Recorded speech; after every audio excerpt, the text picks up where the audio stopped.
അന്യ വീട്ടിൽ ചെന്ന് കയറാനുള്ള പെണ്ണാണ്. പൊതുവെ പെൺമക്കൾ വീട്ടിലുള്ളപ്പോൾ അച്ഛനും അമ്മയും പറഞ്ഞു കേൾക്കുന്ന ഒരു വാക്കാണിത്. പെൺമക്കൾ വീട്ടിൽ നിന്നും പോയാൽ പിന്നെ അതാണ് അവരുടെ വീട്. അതേ കീഴ്വഴക്കം. അങ്ങനെ തന്നെ അല്ലെങ്കിലും ഭർത്താവിൻ്റെ കുടുംബത്തെ സ്വന്തം പോലെ കാണുന്ന താരപുത്രിയാണ് ഭാഗ്യ സുരേഷ്. ഭർത്താവിൻ്റെ കുടുംബത്തെ സ്നേഹിക്കാൻ മറ്റാരും ഭാഗ്യക്ക് പറഞ്ഞു കൊടുക്കേണ്ടതില്ല. അമ്മയുടെ മകൾ തന്നെയാണ് അക്കാര്യത്തിൽ ഭാഗ്യ സുരേഷ്. അമ്മ കുടുംബത്തിന് വേണ്ടി ചെയ്ത ത്യാഗമാണ് ഞങ്ങൾ എന്ന് പലവട്ടം സുരേഷ് ഗോപിയുടെ മക്കൾ തന്നെ പറഞ്ഞിട്ടുണ്ട്.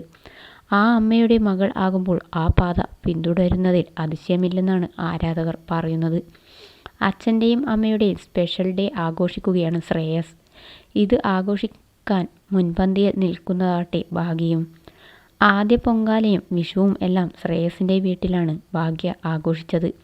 കാനഡയിലൊക്കെ പഠിച്ച കുട്ടിയായിട്ടും സ്വഭാവത്തിൽ ഇപ്പോഴും മാറ്റങ്ങൾ വന്നിട്ടില്ലെന്നതിൻ്റെ സന്തോഷമാണ് സുരേഷ് ഗോപി ഫാൻസിന്. ശ്രേയസും ഭാഗ്യയും നേരത്തെ തന്നെ സുഹൃത്തുക്കളായിരുന്നു. ഇരു കുടുംബക്കാരും തമ്മിൽ അടുത്ത ബന്ധവും. രണ്ട് കൂട്ടരും ഒന്നായ സന്തോഷം ഒക്കെ മുൻപ് സുരേഷ് ഗോപി തന്നെ പറഞ്ഞിട്ടുണ്ട്.